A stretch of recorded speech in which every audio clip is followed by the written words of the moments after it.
Hey guys, and welcome to our lipstick. So today I wanted to talk about some of the things that help me when I am in a depressive or anxiety state. So I've talked about this recently in the Get Ready With Me about how I struggle with anxiety and depression. So I've had anxiety and depression for a very long time. All started around 2011, I believe. That's when the depression started and anxiety was shortly after. So I did want to share these things with you guys. Hopefully they are helpful. If you're going to leave a mean or rude comment, go ahead and hit that unsubscribe and move it along because this is the wrong place for that.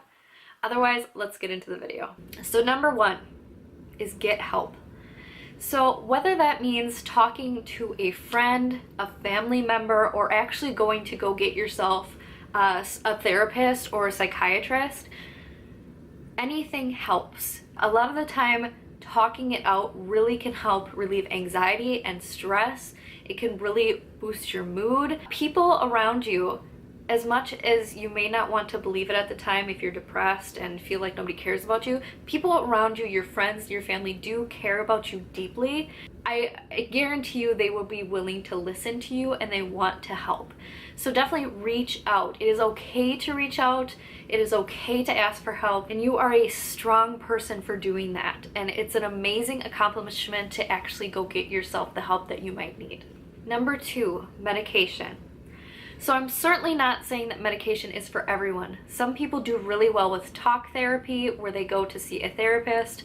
I personally have done both. I did talk therapy and there were some issues that unfortunately didn't help with talk therapy. I have some really severe anxiety symptoms that do need to be treated with medication. So just know that medication can always be an option, but it doesn't have to be an option. You can look into other ways. There are actually other alternative forms of therapy other than medication and talk therapy. Some psychiatrists recommend things like massage therapy, which sounds absolutely amazing to me. They also do acupuncture, aromatherapy, stuff like that. There are a lot of options out there for treating anxiety and depression. Number three, speaking of alternative forms of therapy, something that has always really helped me is smell. So I always like to light a candle when I'm feeling a little bit down. I really enjoy aromatherapy as well. I do have a diffuser that I like to put. Orange is my favorite scent that I like to put in the diffuser. I just find it really, really calming.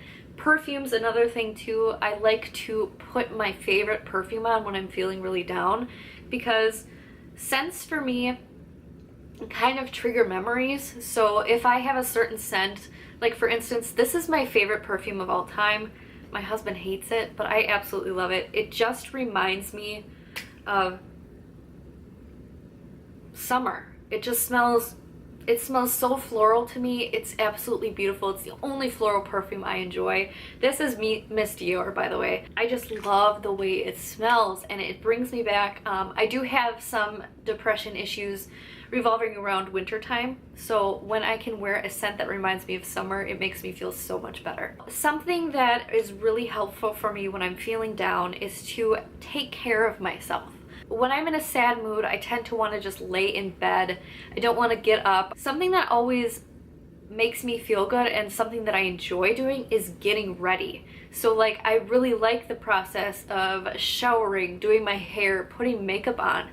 So I like to do special things for myself on the days that I am feeling down. So I'll do something like a bath bomb. This is not something I do very often, but I like to use the bath bombs because they smell really nice, they're nice and relaxing, and it's a nice treat because I don't do them very often. Another thing too is I like to use products that are not necessarily luxury, but products that I don't use every day. So for example, this Sol de Janeiro, this is their Bum Bum Cream.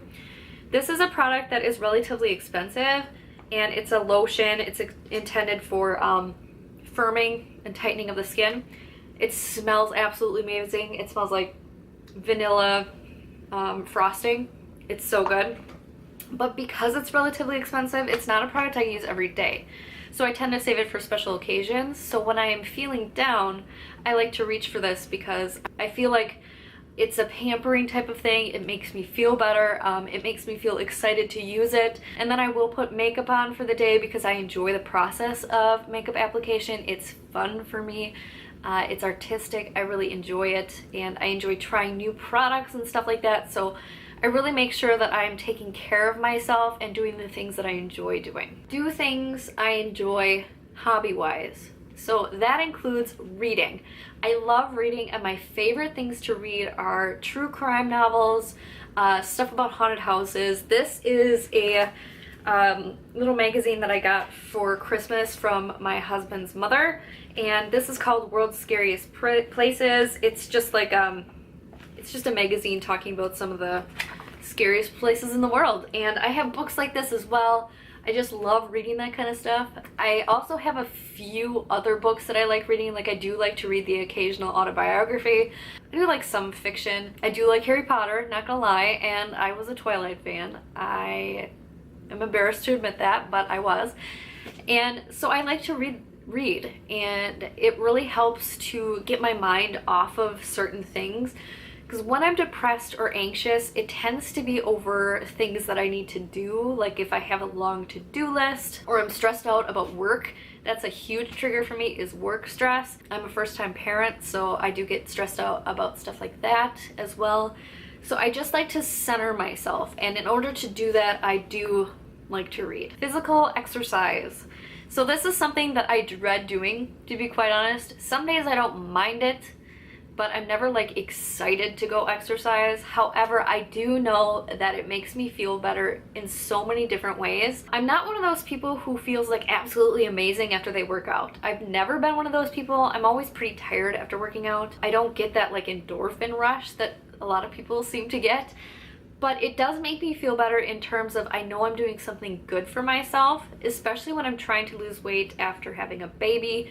So physical exercise can be an excellent way to pull yourself out of a funk, because you know you're taking care of yourself, you're doing something good for yourself. And for me personally, it makes me feel accomplished and like I'm doing something really good. Sleep, but not too much sleep. So I am completely guilty of this. When you're depressed, one of the symptoms of depression tends to be either excessive sleeping or not sleeping enough. When it comes to sleep, you really want to make sure that you are just sleeping the normal amount, however many recommended hours you're supposed to get. So if that means setting an alarm clock and having a bedtime, you should really do it. And I know when you're sad and in a funk, that's the last thing you want to do, but it's going to help you so much if you're getting normal, regular sleep, because then you can get up during the day, you can do some nice things for yourself and really help pull yourself out of those funky situations. Go outside. I cannot emphasize this enough, especially if you're someone who suffers from the winter sad disorder like I do, where the cold weather and the lack of beautiful sun makes you sad. So even though it might be cold outside, force yourself to go out. Maybe not so much in like blizzard kind of weather that we have here in Wisconsin, but if you can find a decent day where it's not too chilly and you can take a walk, definitely do it. My husband and I did that relatively recently, and it made me feel so much better just to be able to get some sun, to get that vitamin D. For me personally, I do have a vitamin D deficiency, which can really trigger some depressive episodes. So I make sure that I take a vitamin D supplement and try to get outside in the sun as much as I can. And finally, don't forget to stay hydrated and eat. So everyone has different symptoms when it comes to anxiety and depression. And for me personally, I am someone who, I don't drink enough water in general, but when it comes to being in a depressive state, I tend not to eat. And that's not healthy for you, obviously. So I think about who I'm affecting when I'm depressed. I think about my family, my husband, my son. They are my world. So I get up every day because I love my family and I don't ever want to lose them. So even if it means forcing myself to eat, I do it because I know it's just going to help me get out of this funk, and I need to be around for my family. So just make sure that you're staying healthy, that you're taking care of yourself, that you're looking into options, doing your research, just checking out what's available to you, because there is so much available. There are hotlines that you can call if you're struggling. If you're ever feeling suicidal, definitely let someone know. Don't let yourself dwell in those kinds of feelings, because they can be helped. I will leave the number for the suicide hotline down below, the depression hotline, stuff like that, all down in the info box if you're interested or you need to utilize those. I'll leave it all down below. I will also leave some information, some links about depression and anxiety. So I really hope this video is helpful for anyone who is struggling with any of these problems. Just know that you are a valued human being. People do care about you. I know when you're depressed, it seems like they might not, but I can guarantee you there are people in your life who care deeply about you and do not want to see you hurting like this. So reach out. It's okay. Thank you guys so much for watching. If you haven't already, please like and subscribe, and have a great day.